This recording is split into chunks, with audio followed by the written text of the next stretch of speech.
If you're listening right now, like, this is why podcasts are great. It's taken us about 10, 15 minutes to get to this point, but you kind of have to frame the conversation. And now this is the alpha that Phil's going to share with us that's going to make us a ton of money.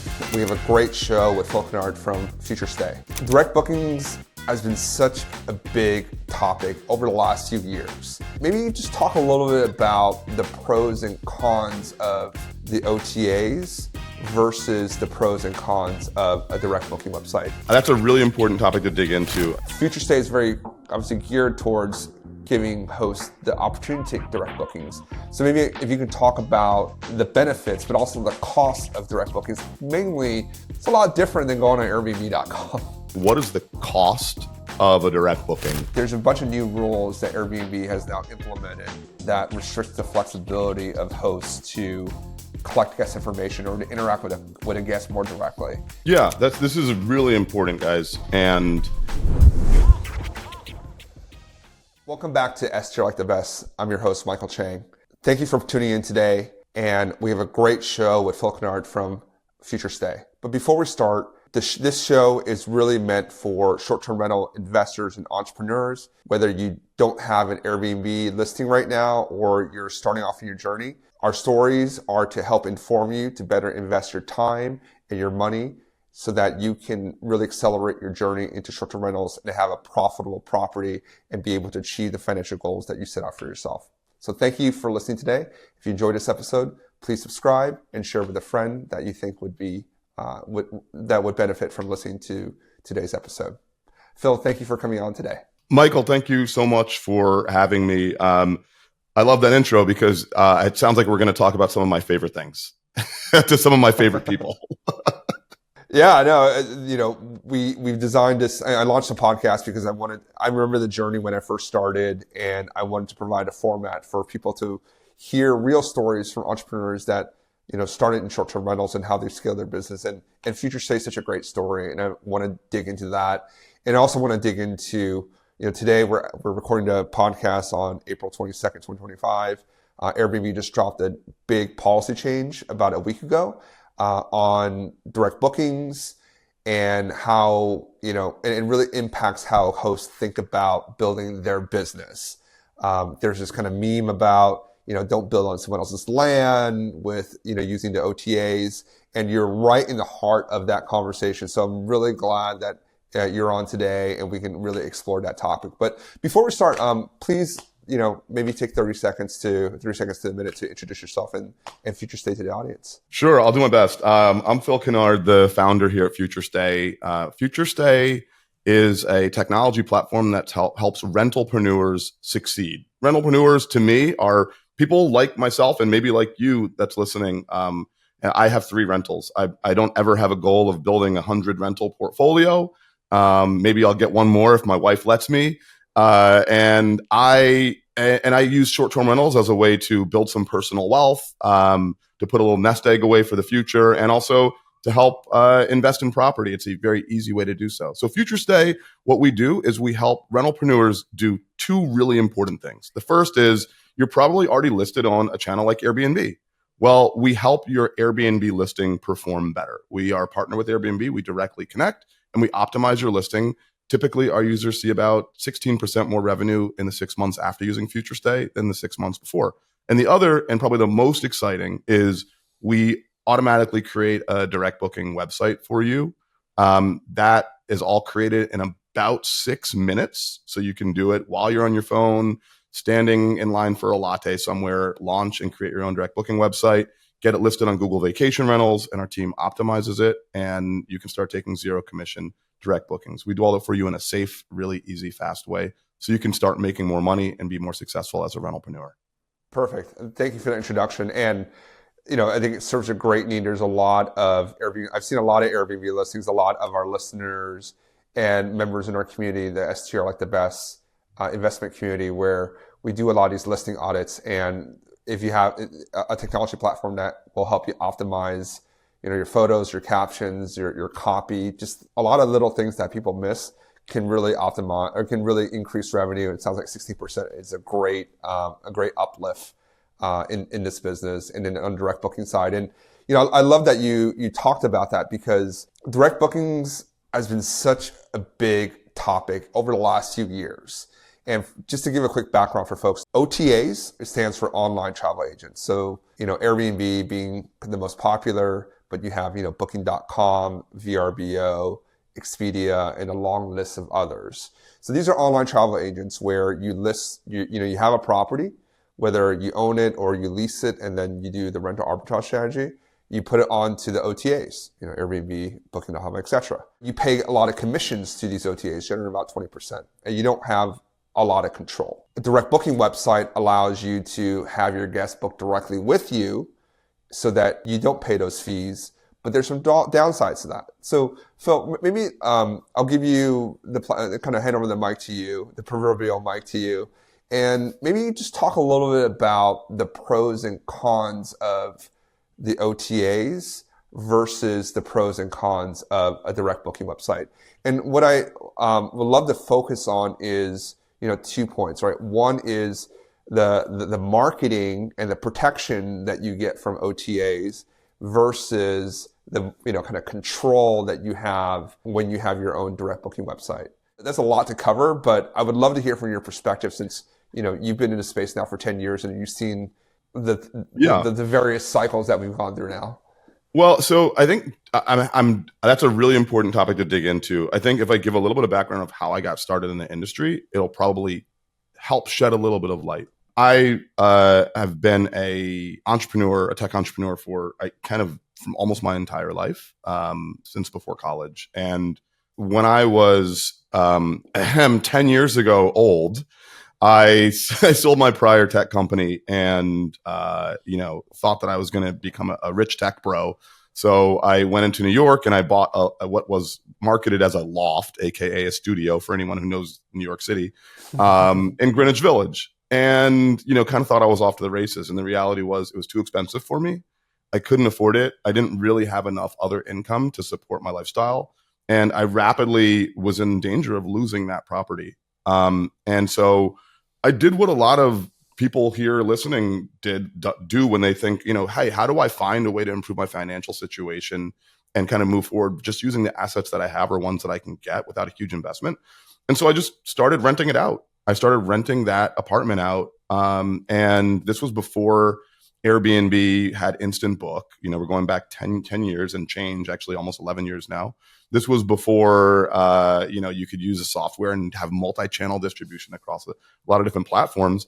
And so I was going on Craigslist and making listings. And Michael, you and I were from the same era, so you know what I'm talking about, right? You put it on on furnished apartments, right? You'd put it on people looking literally that are going to come to the city and they would stay.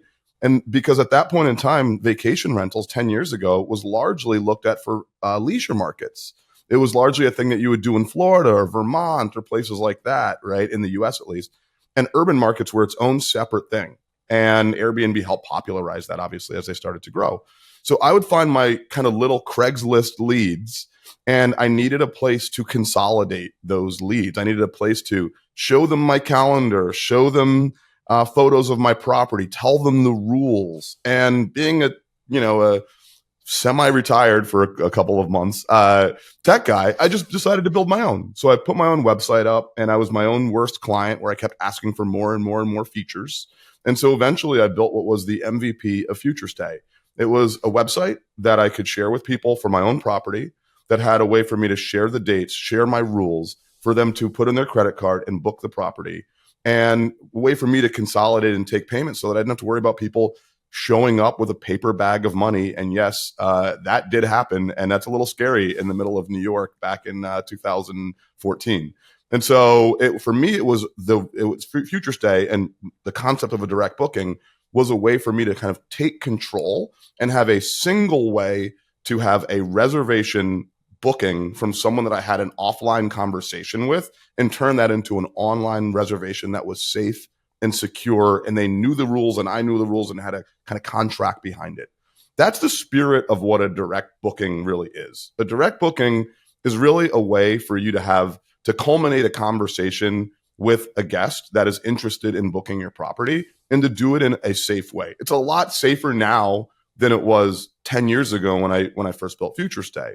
And I'll talk about some of the pros and cons of OTA bookings and direct bookings. And, I'll give you the spoiler alert first. Why not both? You really should have both as a part of your strategy. Direct bookings are higher profit margin by far in most cases. They are more valuable, but they're also a lot harder to get. And so let's start with the obvious ones, which are OTA bookings. OTAs, online travel agencies, as Michael explains, are the easiest way to get the first thing that every single business needs. And if you're a rentalpreneur, you may not be thinking of yourself as a business today, but you are. You're running, you're selling a service that other people, that consumers can purchase. So, like it or not, you're a business person. You're an entrepreneur. Businesses all need distribution. They need a way to access the market in order to function. And so the OTA is one of the easiest ways to take your product, your rental, format it in a way that someone can decide and look at it compared to other products, other rentals, and make a purchase decision. Click that button, put that credit card in, and buy. And so the OTA does something, they do a really, really valuable service beyond just matching supply and demand.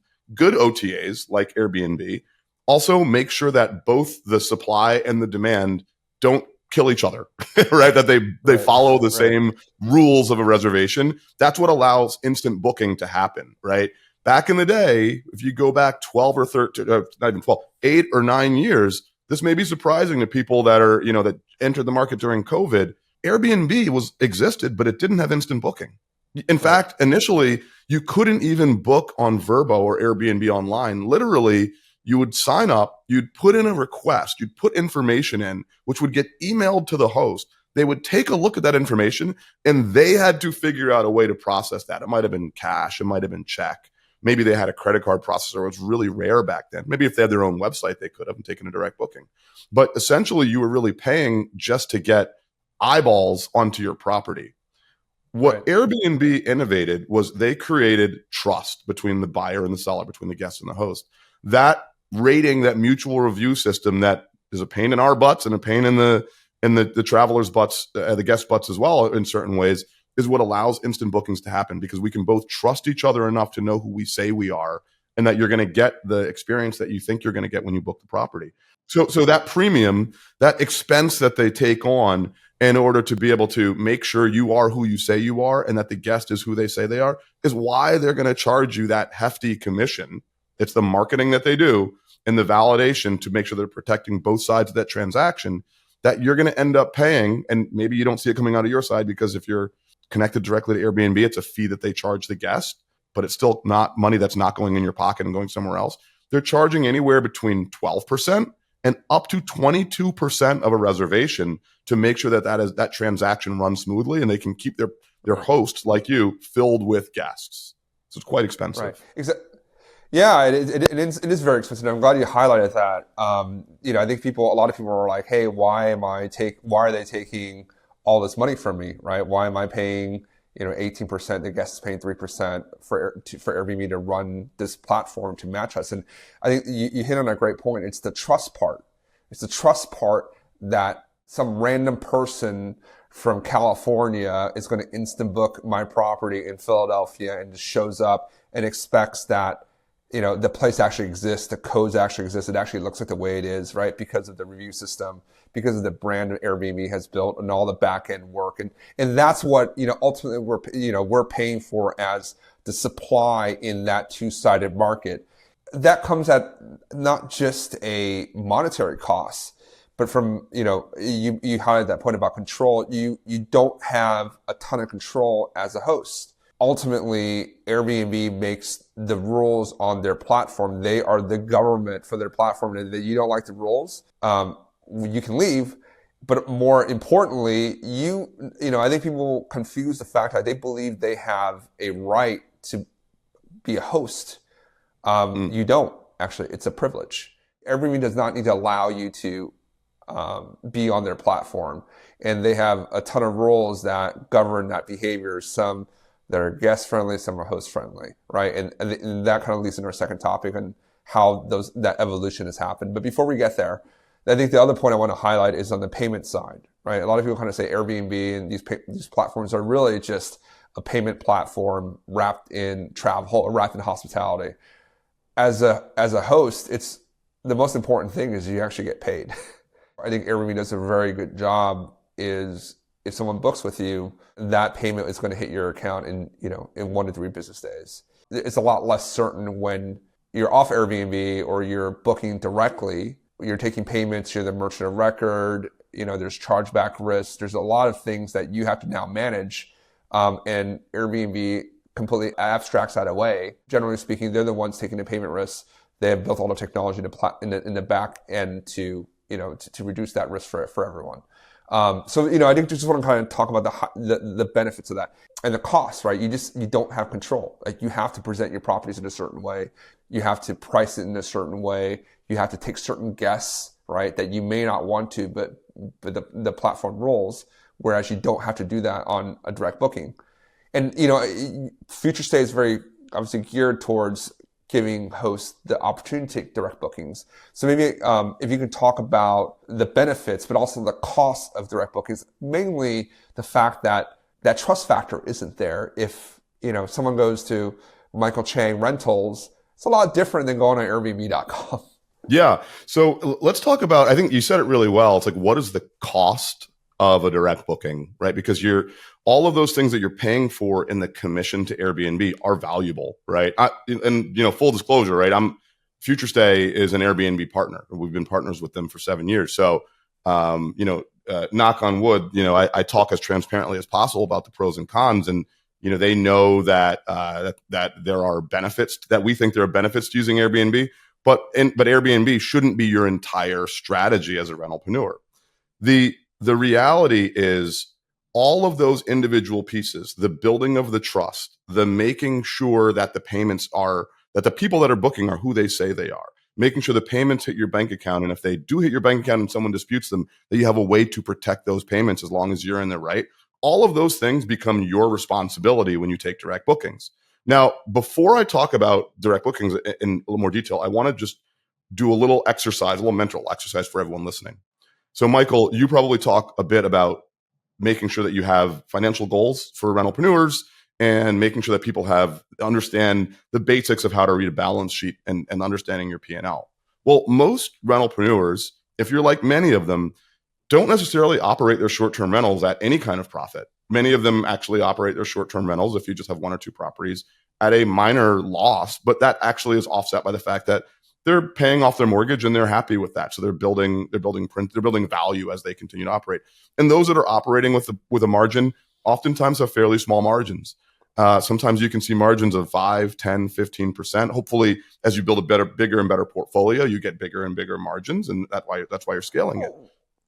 We're at 32, so we're okay. So how many properties are in your portfolio, Michael? 38. So that's what you would aim for, right? You'd want to aim for 20, 30, 40% margins as you continue to grow. But for most people that are just starting out with 1 or 2 properties, they may be operating at just a tiny margin. Now, you heard me say 15%. 15% is the difference between a direct booking and an OTA booking. Because many rentalpreneurs operate at such low margins, if you're operating at a 2 or 3% margin business, you actually don't need to have a significant number of direct bookings in order to sometimes add 50% margin to your business or even double your margin of your business, right? Because if you're already operating at a 1% or 2% margin, or God forbid at a negative 5% margin, think about what removing 15 to 20% of your overhead does for your actual margins of your business. Huge. It's humongous, right? So we always look, and one of the things we do at Future Stay is we try to build awareness about, like, people sometimes think of direct bookings versus OTA bookings like the zero-sum game. Like you need one or the other, and you're going to move all of your bookings off of Airbnb, and that's not that is not an option, or at least not a short-term option for most rentalpreneurs. But the reality is that every incremental bit of margin can help if you're operating at a low margin, which most rentalpreneurs are. So the benefit here and the target here is thinking, which bookings should I have as direct? And how many bookings should I have as direct? And how do I get to that number? So it's not all or none, it's both. And how do I figure out what that number is? Often it's 10 to 20% is where you're looking at doubling your actual margin if you're running a low margin STR, right? So the way that we think about it in terms of what the cost is, you don't have that automatic trust built in. You have to figure out how to handle payments. You have to figure out a way to protect your property. Air cover is not insurance. Airbnb will tell you that themselves, but it's better than nothing. And if you have nothing, Right. then, it's a little scary to be out there doing that. And you have to figure out a way to get guests to visit and see your website. Those things all are expensive. And to be honest with you, if you tried to do them all yourself, it'll probably cost you more than 15% of a booking. Yeah. That's the secret, right? That's what Airbnb's figured out. No, that's exactly. I'm so glad you highlighted that point. I think people think of it as I'm paying, I'm paying, just make the math easy. I'm paying 20% to Airbnb, but then if I take my own bookings, there's Stripe, I'm paying 3%. Or if there's just Zelle me, then I'm actually going to be completely, then I earn all that margin. But I think what people forget is the marketing part. Right. And the trust is the derivative of that. Like, Airbnb spends a lot of time, a lot of money, time, resources on marketing. That's why, Airbnb is synonymous with short-term rentals. Like, we just going to use those words interchangeably. Kudos to the branding team out there. It's just a master stroke of marketing. Yeah, well, you're right, Michael. And so the trick is figuring out how you can replicate those things with the lowest cost possible and the easiest way possible. And there are ways to do it, right? Obviously, So let's I'm talk going to say, about that. Future Stay is the way to do it, right? And so Future Stay is one way that you can do that.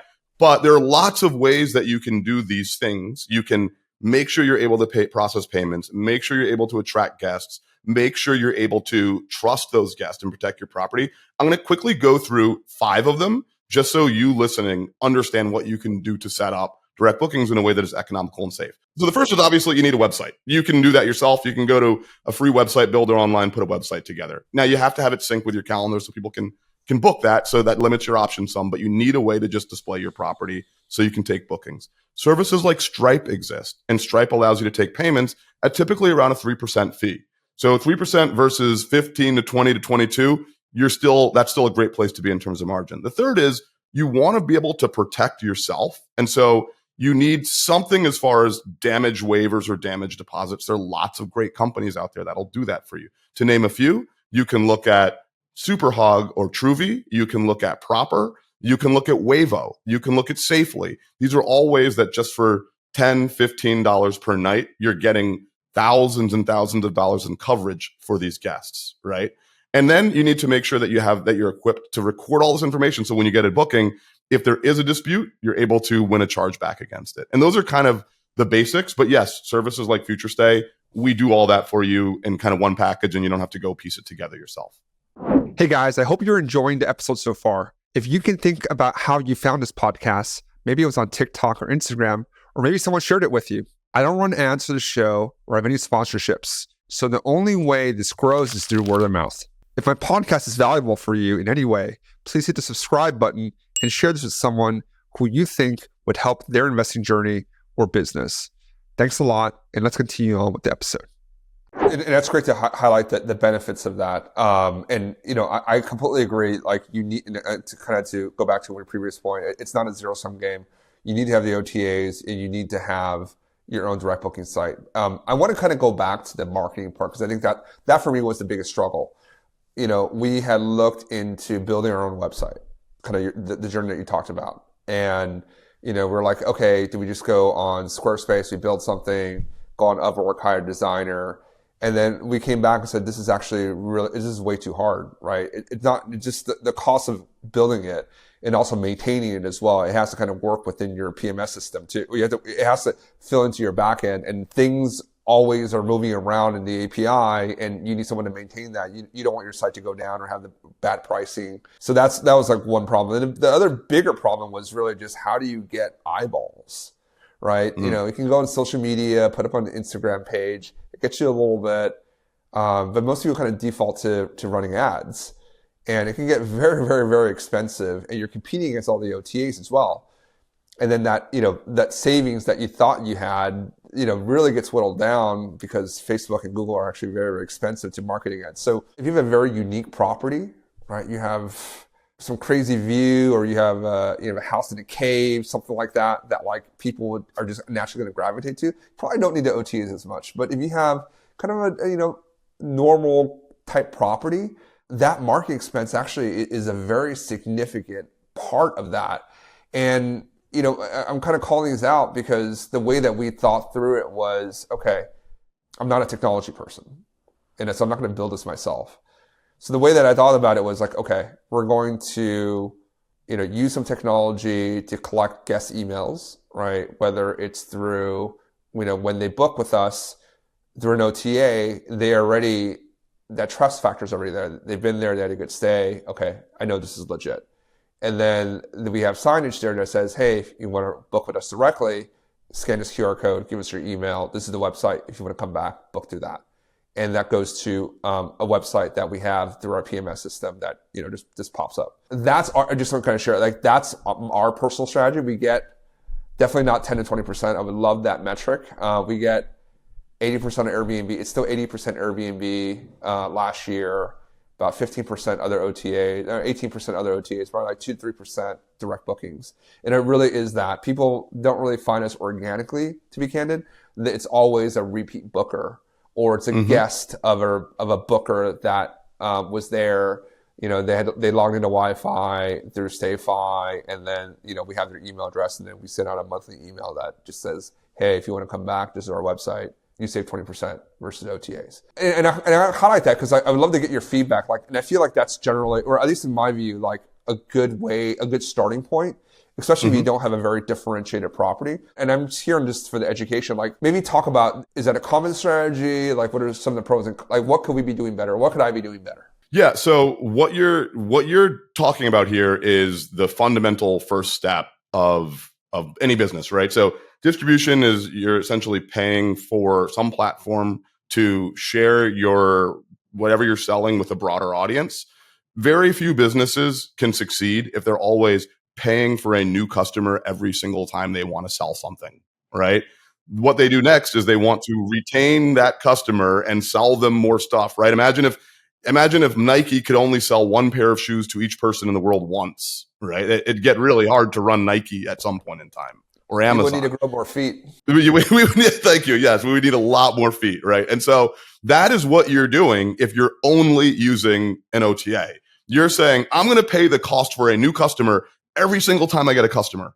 I'm the only business person in the world that wants to pay that new cost every single time. And so at a minimum, what you need to do is allow existing customers to come back and find you again and buy from you again. And you want to make that as easy as possible. What you just described is probably the standard first step of something that we call the direct booking loop. Direct booking loop is essentially saying, how do I use the resources that I'm already paying for without buying a bunch of new stuff to start getting direct bookings? Now, yes, you will need a place to take direct bookings. So you do have to get a website. You do have to have a way to process payments. But we're talking about with the exclusion of doing things like paying for ads. I want to say one thing about paying for ads for everyone that's listening. So, Michael, you've run ads before. I've run ads on things for, on e-commerce things for, 20 plus years here. Ads are only good. You should only run ads if you have a lot of stuff to sell, right? Imagine if you wanted to sell, I don't know, this mouse, right? I have one copy of this mouse, right? Me running a bunch of ads to sell this one copy of this mouse is going to likely result in spending way more money than the mouse is worth. Because number one, I'm not going to have enough data to target effectively because I won't be able to feed my conversion data. Once I sell the mouse, it's gone. And all ad networks run off of conversion data. And the worst part is I'm probably going to target a lot of people that aren't interested in the mouse in the first place. Half the people that are going to contact me, the mouse is already going to be gone by the time they reach me. That's how it works if you have one property. If you have one property, you have a limited number of availability. And, you guys already know this. Most people want to stay for the same dates. No one's trying to come stay on Wednesday night, right? They're in the middle of an off season. That's not what they're doing. Give me those people. I need those people. Those are right. People. It's like you're. I mean, like if you're in an urban market, maybe a little bit different. Maybe the inventory dates are a little bit more fungible. But like if you have a small portfolio, 1, 2, 3 properties, you don't have a lot to sell online. Half the people that get to your website are going to sign up and they're going to look at your website and be like, oh, the dates I was looking for are already booked. Oh, Christmas is booked. Oh, New Year's booked. Yeah. Holiday season is booked. And so you're literally just throwing money away. Now, maybe you could capture their email and so on. It is not worth running ads unless you either have an e-commerce background or if you have a lot of properties, let's say probably 30, 50 properties. That's when I think it might be worthwhile spending the money on learning how to run ads correctly. What is worth doing is figuring out how to get people to come to your property website in two ways. One is by taking advantage of the guests that are already staying in your property. You can do that with a tool like StayFi. That's a great tool. It allows you to essentially capture people's email addresses when they come in to use the Wi-Fi when they're in your property and they want you to connect to the Wi-Fi. You don't even need a tool to do that, though. You can literally just capture email addresses by having a link or having a QR code that goes to that says you need to enter your email address. You can go print this out at freeqrcode.com. So all the things that I suggest I buying. actually do that. Yeah, so exactly right. Like these things are not hard to do, guys. Like you can do all these things yourself. If you want someone to do them for you, you can pay me. Our company will do that for you, right? Like that's part of our service. But you can do them yourself. You don't need to go buy a system to get these things done. But it does save you a bunch of time. So you can go get a free QR code that captures email addresses, and then it sends you the Wi-Fi information. Everyone's got a phone. Their phones are all on Wi-Fi. It's just their computer is not, right? So you can capture those emails. You can get a free email service and email those people each month. That will get you, typically, if you only have a couple of properties, that'll typically get you to like 5-7% direct bookings. Michael, because you have more properties, it actually may be a little bit lower. And I don't know where your properties are. If they're in an urban area, if you're in urban metros, Philly, urban metros don't get as 30 of them are in Philly, so it's not. Yeah, so you don't get as much repeat visits there. You get people, you get a mix, right? So if you're in an urban metro, some people are going there for work or they're going there for, whatever the case is. If you're in a leisure destination, you're going to get families that are going to go the same every year, right? Not everyone, but that will get you closer to maybe 10% repeat bookings just by capturing emails and emailing people. We'll talk in a minute about whether or not that is against terms of use for Airbnb now. That's a whole separate topic because the policy changes, but that's the strategy. The other piece of strategy that I would recommend to you, and this is a piece of information that if you're not doing this today, you're literally losing 5% potential direct bookings just from doing this one thing that I'm going to teach you. Okay. Guys, like if you're listening right now, like this is why podcasts are great. It's taken us about 10, 15 minutes to get to this point, but you kind of have to frame the conversation. And now this is the alpha that Phil's going to share with us. That's going to make us a ton of money. Phil, hit me with it. 100%. So if you're not doing this, you're literally leaving money on the table. And you're going to be like, duh, that's so simple. And it is not against terms of use, even the new Airbnb off-platform policy. Obviously, everyone knows we're not allowed to write down our web address. We're not allowed to share our own contact information. Why? Because that's a booking. Once someone is inquired, now they're in Airbnb's funnel, and you would be literally taking that booking from Airbnb. That's not cool. We all just said they're a great partner. Why would we want to do that? But what you are allowed to do is on your listing, say very clearly, let's say for example, Michael's property is in South Philly and it is on the water. And it's called Waterfront Retreat in South Philly. You're allowed to say that's real. That'd be a real dangerous listing. So, but it would be. That's a fair point. Okay, let's say Fishtown, still a little dangerous, but up and coming. So you're allowed to say right in the beginning of your listing, not in your title. You want your title to be not have any proper names in it. It should be eye catching for someone that's looking for a particular property type. But in your description, the first sentence: we can't wait to host you at Michael's Waterside Retreat in Fishtown, PA. Right there, proper names. You know why? Because 8% of the people that visit your listing are going to take that, run their cursor over it, copy it, and pop it right into Google and search for your listing. Why? Because they're either looking for a better price because they know that there are Airbnb commissions, or a lot of them don't even know or care about the commission. They just want to find out more about your property. They want to see, is this Michael guy real? Maybe he has other pictures. Maybe he's running promos. Maybe he's got other properties. And so your website, your direct booking website, just by creating that proper noun string in one place, and I don't mean just the name here, the state over there, like make it easy. Otherwise people won't do it. In the first or second sentence of your description, that creates something called the billboard effect. The billboard effect is a known phenomena in travel. And if you were a large property manager with 200, 500, 1,000 units, and you weren't listed on Airbnb or weren't listed on Vrbo or Booking.com, when they came and sat down with you to try to sell you and say, Michael, I want you to list your properties on our OTA, and you say, no, Vrbo, no, Expedia, I don't need to. I'm already at 80% direct bookings. We're already at occupancy. Why would I list on your channel and pay a commission? You know what they're going to say? Because you're going to get more traffic to your own website with the billboard effect. This isn't stealing. These guys know this exists. It's part of their pitch to large property managers. You're not taking advantage of it if you don't have your proper name, noun written, and the location. That right there will drive 7 to 10% of the traffic that hits your website or your listing on your OTA directly to your website. I love it. I'm going to do this. I'm going to do right after we get off this. I'm going to do that. Do that for each one of your properties, and then you and I will meet up in New York, and we'll go grab a coffee or a beer, and you let me know how it's performing for you. Okay.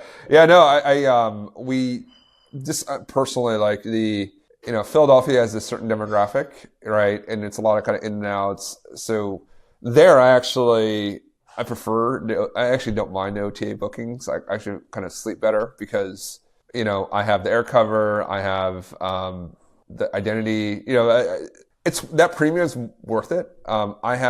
So my portfolio, the way it's structured, I have, my portfolio in Philadelphia, that's rental arbitrage. We rent and then we relist it on Airbnb. We make the spread between the two. So it's a good cash flow business, but doesn't have appreciation, doesn't have tax benefits. We've taken those profits and we buy properties. So we own 7 now, 6 in the Smoky Mountains in Tennessee and 1 in the Catskills we just bought last year. So those, I think, those is where we're really trying to focus on the direct booking side, because to your point, leisure market, repeat bookings. Hopefully a family will come every 2 years and we have them in the next 40 years. Be a great kind of LTV for that, or lifetime value for that customer. And so I think that would be that's where I would love to put that. So if you're listening and you have, properties in the leisure location, that's phenomenal. And that's really, really smart, because the first thing you do is you highlight it, you right click and search on Google.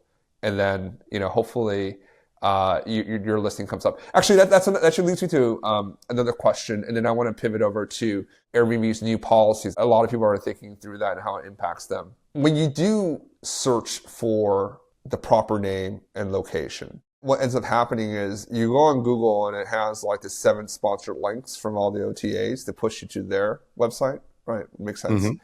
And this gets into kind of e-com and SEO and all that stuff, but where is Future State? Is Future State differentiated where it can get me higher on the OTAs? Because the biggest problem I have with my property management system, I use Hostaway, and they have quote unquote free product, although I would say I pay for it in a different way. But they have a website that I can use. They have a website that I use for my direct bookings.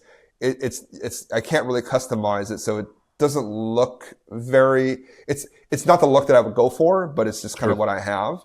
And the problem with that is the SEO kind of stinks, and my website is for almost all the way down the first page. So you have to really look for it to get that. I think that's why my conversion rates are so low.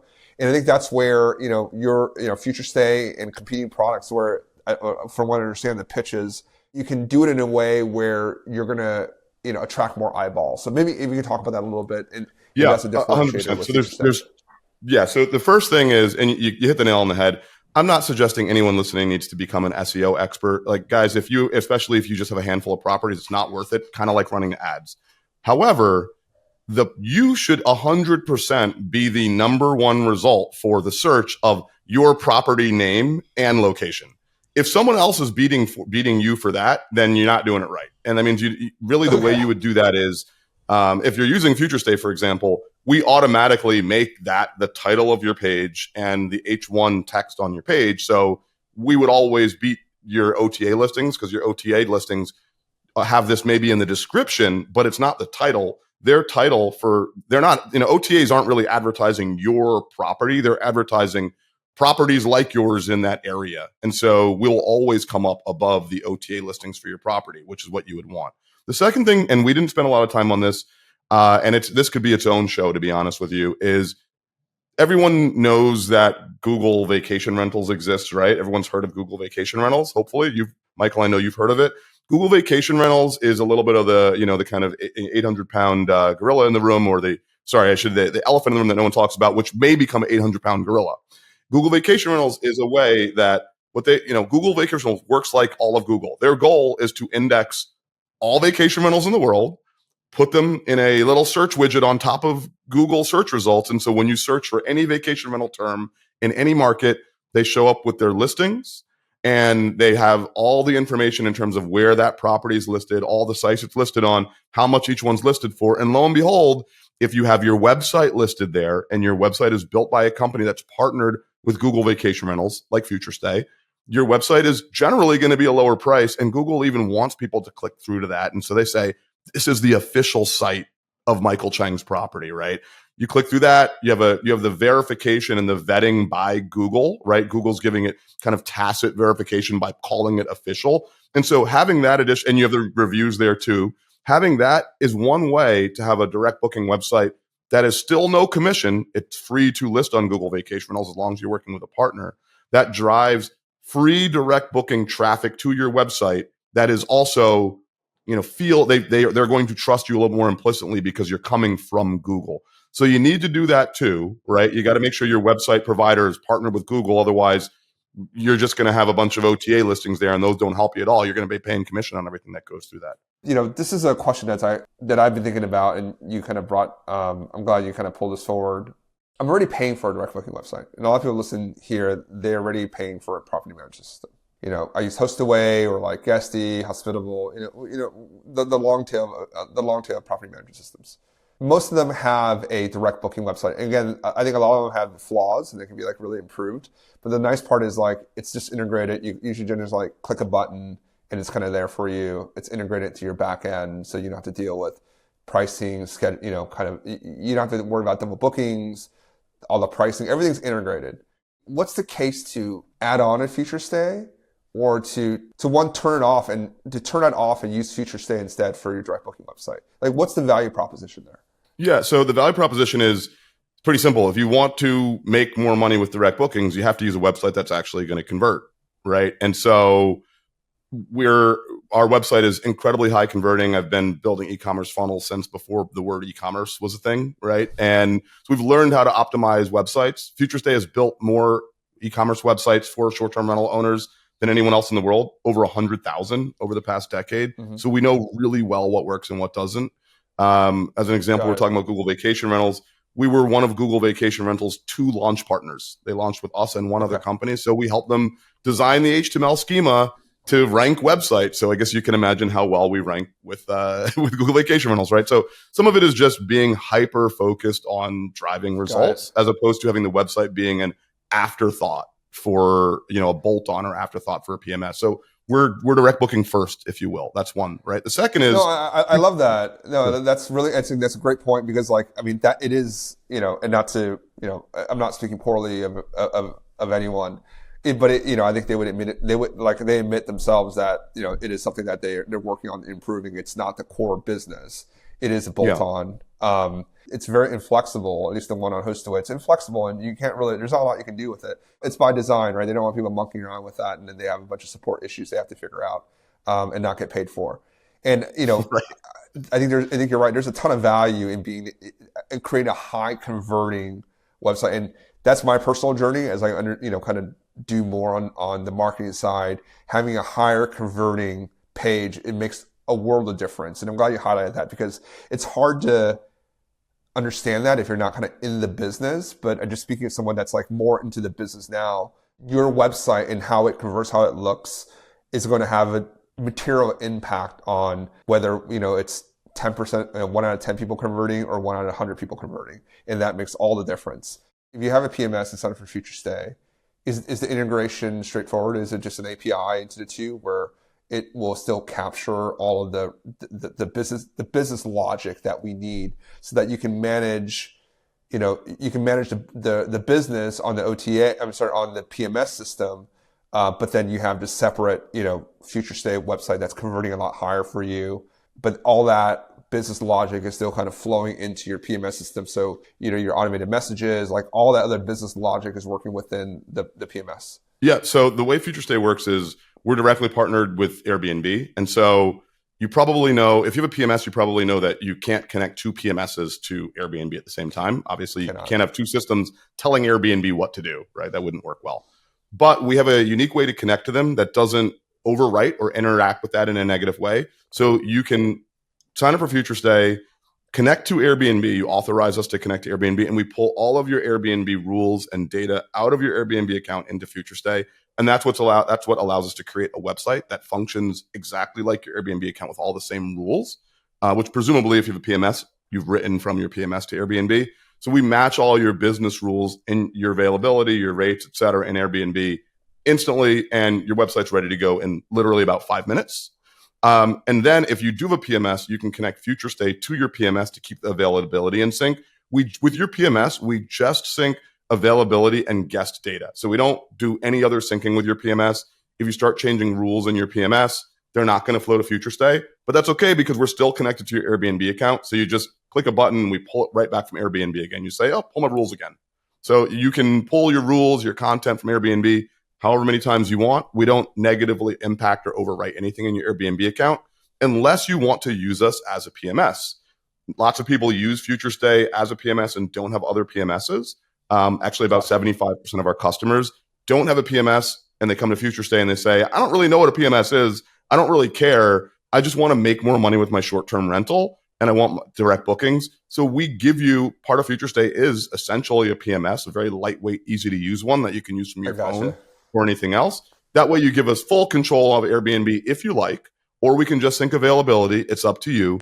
And it gives you a really easy way to start making more money with a short-term rental without having to learn all the complexity of how PMS works. And yes, it automates your messaging, and it automates your receipts, and it automates your damage waivers. All those things are built into Future Stay's direct website without having to go set them up. That is one other really important differentiator.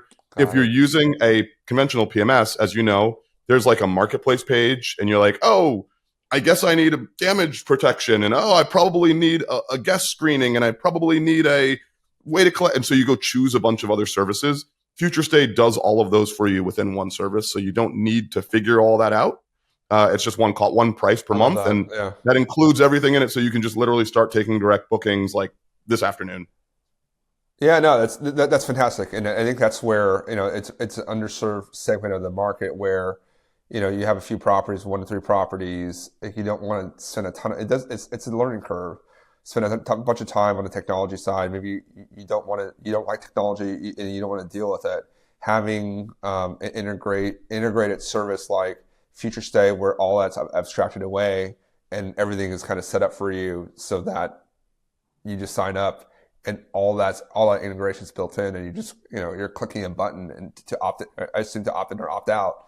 I think there's a so for folks out there where you're looking for something more light, I don't want to say lightweight, but just easier to onboard without a ton of upfront brain damage. Because going on a PMS system actually is a lot of work actually to get it set up. It's very powerful, but it's a lot of work to set up. But if you're just looking for something that you can onboard quickly and then get more direct bookings, and I would love for some of that to go on my website where we can go and convert at a higher rate, because I feel like we need to do a better job of that. I think that's a great value proposition. I do want to kind of just I think we could probably have 10 minutes left, and I'd love to spend the next 5 minutes talking about the new Airbnb policy that just came out on April 11th, 2025. It forces, not necessarily forces, but there's a bunch of new rules that Airbnb has now implemented that restrict the flexibility of hosts to collect guest information or to interact with a guest more directly. So Phil, maybe, if you want to give us kind of a primer on this new policy and really its impact on direct bookings, whether some help or some hurt that strategy. Yeah, this is really important, guys. And I want to do two things, right? The first is explain what I think the net impact of the policy changes will be. And the second is explain what the policy is, right? To understand what the net impact is, you do have to kind of understand what the policy is, but we're going to start there anyway, because it'll give a lot of context. The sky is not falling. You are still allowed to speak with your guests. You are still allowed to collect guest information Airbnb wants to formalize a bunch of the things that have been kind of unwritten rules around how and where you collect guest information and what you do with it. And they've actually sharpened their language. I'll use the word narrowed their language, right? And when it comes to guest information collection and what you can do with it. On the other side, they've also broadened their language in terms of being more protective and more restrictive about what sorts of fees can exist on and off of the platform, being saying there are less things you can actually collect money from off the platform, but there are actually more ways you can talk to guests. So one half is a restrictive policy, and the other half is a more expansive, more free-form policy. The reality about all this, though, is that most people, Michael, I know you run you have a growing and large portfolio. You probably read the new policy and the old policy. Many people have never read the old policy. And so the fact that there is a new policy and the new policy sounds restrictive is really scary, but they haven't read the old policy, so they're not comparing it to anything. And the old policy, to be honest, sounded even scarier in many ways. So this is a little bit of it's not a nothing burger. It is real. You do need to be aware of it. I think they announced this policy because they are going to make other changes in the future, and we can talk about what those are. So they probably will enforce this one more strictly and more rigorously, but it's not a sky is falling policy. What does the policy actually say? It says a lot, but I'm going to bucket it into two buckets for everyone listening. There's one bucket of things in the policy that are largely around how you can capture and use guest information. There's another bucket of things which are largely around what fees you are allowed to charge for a guest, right? Bucket one, capture and using guest information. Previously, Airbnb has already had a number of policies, which I'm sure you guys are aware of, that you can't do things like ask a guest for their email address or tell them to call you on the phone or try to take communications off of the Airbnb platform. That was partially because they want to keep a record of everything and partially because they want to make sure you're not trying to, quote unquote, steal Airbnb bookings, right? And you also were not allowed previously to do any marketing communication to a guest. And they used the word marketing in the old policy prior to a stay. The new policy is a little bit narrower. What they specifically say is this: you are not allowed in any way, shape, or form to move a booking or part of a booking, including nights that haven't been booked yet for that booking, off of Airbnb or outside of their channels so that you can charge for it outside of the channel. They use the word move, both in the title and in the description, the bullets below. For something to be moved, it has to already exist. And so they say you can't move a current or future booking off of Airbnb.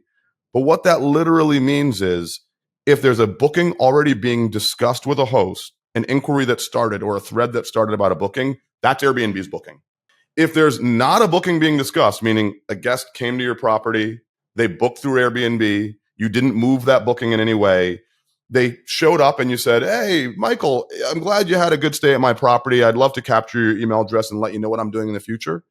As long as you're not moving a future booking and instead you're talking to them about bookings that haven't even been considered yet, by the letter of Airbnb's policy, you're not actually breaking any rules today. In the past, you were. The past used the word marketing, and what I just described is marketing, right? You're actually not prohibited from doing that according to the letter of the policy now, whereas before, it was very clear that you couldn't use marketing. There's a second, I'll use the word loophole, introduced in the first bucket here again about how you can use and capture guest data. Airbnb is incredibly clear that it's now within terms of use to ask a guest via Airbnb's specific channels, like within their messaging channel. You can ask them, "Hey, guest, do you prefer to message me through Airbnb's official messaging, or would you rather message me a different way?" And the guest is allowed to say, "I have a preference. I'd love you to just email me instead, or I'd love you to just call my phone instead." And you are allowed to share that contact information or get that contact information from the guest. This is a really big change, guys, right? Because before, they just had a blanket prohibition to all this. They carved this out as an exception. One reason why, of course, is because after a booking's done. I assume that's after a booking's done, right? That can't be. If it's before, then it opens up it's a big hole in the funnel. They make it very clear that you are allowed to communicate with the guest and ask the guest whatever particular channel they want to communicate on.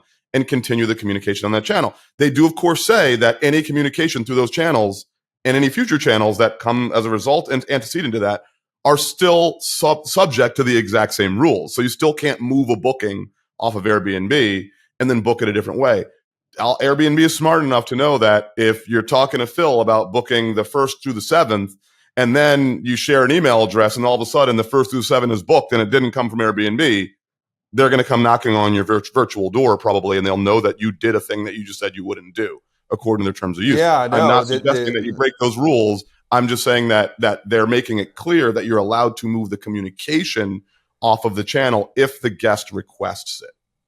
Yeah, no, right. That's a great point. Having used the Airbnb platform now for 8 years now, the software and the AI have gotten much, much, much better, and it continues to improve. I think at an accelerated pace. So that scenario that just highlighted there, where they see someone looking to book the 1st to the 7th, and then giving them a way to contact you off platform, and then magically those dates are blocked.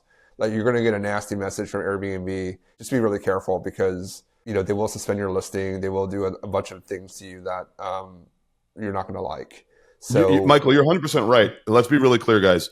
As I said earlier, I'm partnered with Airbnb. I don't think you should break the rules. I think you should know the rules and know what is permissible and not, right? So it is permissible to collect that contact information if the guest requests. That was not specifically enumerated out in the old policy as something that was permissible, meaning they know that's okay. They're likely required by regulators in Europe to have that as a policy, right? And that's probably why they've added that. And so don't abuse it and start trying to take bookings off platform, because they specifically say that that if you move a booking, right, or one that's being discussed, future, current bookings, if you move a discussed booking, they're going to consider that a breach of terms. What you would use that for, though, is that means if a guest says, do most guests want a message through Airbnb? Put yourself in the guest's shoes. I don't want a message through Airbnb when I'm traveling.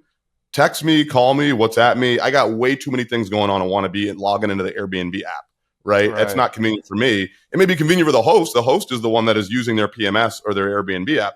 As the guest, I only use Airbnb, twice a year. I'd much rather you WhatsApp me or email me. So ask the guest if you want, according to the terms of use. It's in there, carved out as an exception. Don't try to take a booking off the platform, but ask them that. And that way, guess what? You already have their contact information, and you can ask them later, such as in stay, do you mind if I email you, or do you mind if I WhatsApp you to let you know about my property in the future? That's very clear that you can do that. Just don't move any bookings off, and you're in compliance with that first bucket. The second bucket of rules is really important, and I think this is a little bit of foreshadowing to where Airbnb is going. Okay, so the second bucket of rules is specifically around making sure that any information or fees or any requirements for a booking to happen are clearly enumerated in the Airbnb platform. What does that mean? It means that, let's say, for example, you have a pool heating fee, right? They use this example in their list, in their policy. If that pool heating fee is not visible in a listing and shown to a guest in advance, but there's a pool amenity, the guest isn't going to know there's an additional fee to use that amenity. They're going to show up at your property, and what are they going to do? They're going to be like, man, I didn't know this $150 fee existed. I'm not having a good stay. I'm going to give you a bad review, and I'm going to complain to Airbnb. They're trying to avoid situations like that, or worse, where people are tacking on fee, all sorts of crazy fees. Oh, you got to pay a $10 smart, door fee, or whoever knows what, right? And they're trying to avoid people that are either intentionally or unintentionally making it hard for a guest to get the thing that they thought they were buying by making sure all fees go through the platform. The problem is you can't list those fees yourself in Airbnb. You can write them in your listing. That's not good enough. They need to be enumerated on the side as individual fees so that they can be part of a booking or considered as part of a booking. And Airbnb doesn't have a tool for that. So what they're saying is, if you want to charge these fees, number one, if they are required to have a part of the stay, like a fee for ID check or a fee for door access or a resort fee, you are not allowed to list them for your property unless you're using a software that can put those fees on your Airbnb listing for you. And most PMSs cannot do that. So in general, any fee that's required to access a property, or any rules that you have that are required, like, oh, you need to submit an ID to me, before you access the property. That's all not acceptable anymore. Those are all policies that are all banned. That is a big change, right? And so, are there workarounds? Yes, we can talk about some of them, but that's important to know. You can't do anything between the time of booking and the time that the guest shows up that would prohibit them from now accessing your property, like requesting more money or more information or anything else like that, right? My understanding. So my understanding was, I think one on the fee side, yeah, definitely. I think we're aligned there. On a PMS system, I think you get a little bit more control. But I think that there was the FTC rule about junk fees and hospitality, and I think trying to clean that up. And candidly, I wish they would just do it with the airlines too, because that's just like the worst It's getting terrible experience. You have 27 fees after you actually buy the ticket. If you want to be first in line or second in line, third in line, and that's a whole different topic. But on the guest ID check, from what I understand, and I think this is important because a lot of buildings now, or a lot of HOAs, there's just requirements on making sure they actually have, like, they know the person that's going in there and have some sort of background screening. My understanding was that if you disclose that, it's still okay. So you're saying it's not okay anymore? No, there's a carve out for it. There's an exception carved out, which is that if it is required by law, they use the words by law in the jurisdiction that you're in, then it is okay to use the guest information well, there's two things actually. So they specify, number one, they specify that you cannot ask for additional guest information using their channels to do anything, AKA screen anything that would prevent the guest from staying. What they don't say is you can't use the provided information. So if you can screen using their phone number, name, and proxy email address, they don't specifically prohibit that, number one. Number two, or information that you get from a chat, for example, they don't prohibit that. But they just say you can't ask for additional information to screen. However, they do make a carve out specifically for jurisdictions where that's required by law. What is a gray area right now, and I'm imagining that, especially based on the timing here, as you notice, these regulations were announced, about 10 days ago, and they're not going into effect until May 10th. That is because they are allowing for public discourse and pushback to happen so that they can figure out where they may have overstepped or may have gone a little bit too far, right? So one area that is probably going to get pushed back, and this may be an area, right? It may be specifically that if you're in a building, it's not required by law, but it's required by your landlord or required by the building owner to have an ID or something of that nature. That may be a loophole that they permit. And now all of a sudden, guess what? I mean, now that gives you more flexibility and say, well, look, I own the house. My insurance company requires for my policy that I collect IDs. So I'm now in the loophole. That is something that I think is fairly likely to happen. I think they're likely to be able to relent on that specifically. I really hope they do, because these are, a lot of these properties are people's retirement fund, right? It's their most valuable asset. And I think to completely prohibit someone to have some basic security measures for their property so who's coming in. There are instances where, a host will book for someone else that comes in and it's not them. It's just really important that they keep that in mind from a host perspective, from a property owner's perspective. This could be your most valuable asset, and you want to make sure that the person that's going in there is someone that, isn't a criminal or has, on a sex offenders list or something like that, right? And then in for New York, you have to, there are very specific rules in New York about how to rent out your property, right? You can only rent rooms, and in rooms, you can't have a lock on the door, specifically for New York City. Now, I mean, that's a very scary proposition. Say you are you live alone and you have Airbnb house guests come in, there's no locks on your doors, and you can't really make sure that they are who they are, and they don't have a criminal record or things like that. So I think it's something that they should think through more. There's a lot of edge cases where a complete prohibition of that, I don't think is great for. It's just from a public safety perspective, I don't think the right move. But this has been a great conversation. We've covered a lot of topics, and one, I feel like you're a lawyer, because you're very precise in your language and how you read the copy, or you have a great legal team there. So kudos to to Future Stay and on really understanding the rules and how to navigate that on behalf of us as a community and behalf of your clients. I do want to kind of close the conversation now as we, kind of talk about, you building your business the last 10 years, you're serving the the entrepreneurs in the space. Maybe just from your business journey, what's one of the kindest things that someone's done for you as you've grown Future Stay? You look back and are like, wow, man, I'm really glad that this person, did this for me, and it's really helped impact my business and help grow Future Stay. Yeah, that's a really good question. I think one of the reasons why I'm in this industry, why I kind of settled in this industry, I was a technology generalist and entrepreneur, is the hospitality industry is not just that in name only. It's full of people that are welcoming and loving and are really giving of their time and giving of their advice and guidance. I think for me, one of the moments that really stuck with me is my first customer at Future Stay. When I was building this really just for myself, we started kind of word of mouth about it. And, certain people would, find us online and kind of sign up. And the thing that was crazy is it was an early product. We didn't know what we're doing. It was like myself and a co-founder. We had like no real team at this point in time. We'd raised no money and we were doing this kind of just for fun. And customers would find us and then they would be like, your product sucks. Let me help you fix it. Let me tell you about what works for me, what doesn't work for me. And we learned a lot about the world outside of like my own one little rental, my own, urban, rental, which was so different than, her rental, my first customer's rental, which is a really almost like a bed and breakfast, like multiple floors that you could rent out in the same house. And they were all separate units on Airbnb. And every single customer has that journey of trying to figure out how to take short-term rentals and turn them from an asset that either they have or they believe they can access to something that helps transform them their life financially. And so for me, it's just like being a part of, 100,000 individual journeys like that.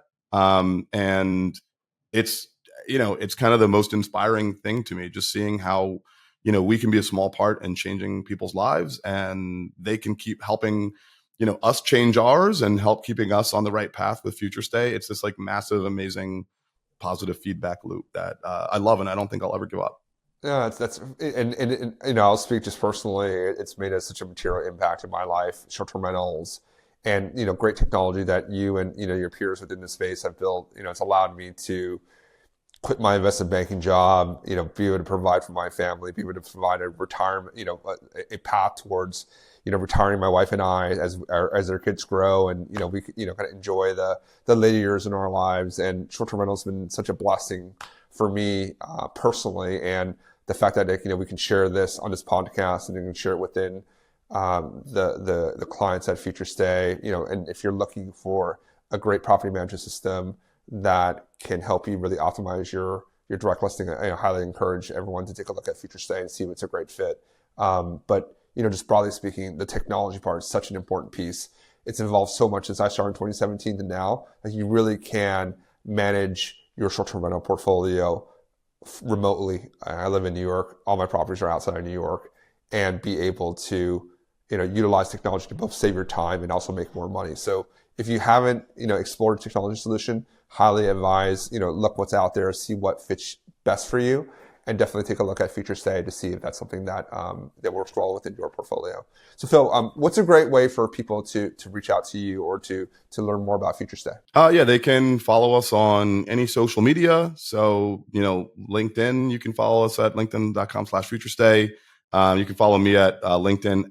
Philip Kennard is how you spell my name, Kennard. Same thing on Instagram, or they can just email phil@futurestay.com and they'll get me directly. I'm always happy to jump on calls. People are always surprised when they see me on customer calls. I try to take at least one customer call a day, just so I can stay connected and always hear what our other rentalpreneurs are thinking about, what's on their minds and what's happening in the industry. Perfect. We'll drop a link on that in the show notes and to the Future Stay website. So folks, as you are exploring different technology options, definitely take a look and reach out to Phil if you have any questions.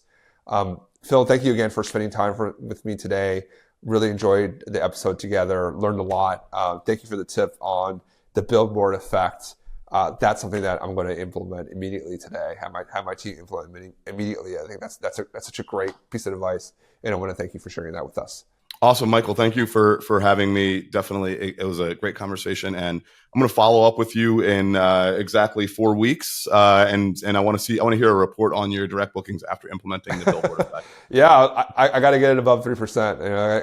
We got to get. I want to get it to. I'm going to double that this year if we can. For folks, if you're listening here today, thank you very much for joining us on LinkedIn or YouTube, or if you're listening to this on Spotify or Apple Podcasts. I encourage you to leave a comment if you have any questions, so we can, answer any questions you have about Future Stay or any other or any of the episodes that we've published so far.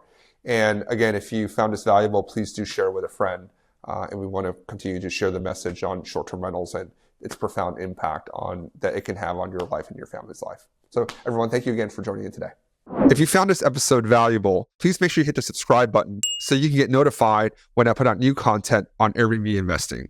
And if you want to learn about how to work with me more directly, I have links below on my description. Click on those and let's figure out how I can help you with your Airbnb investing journey.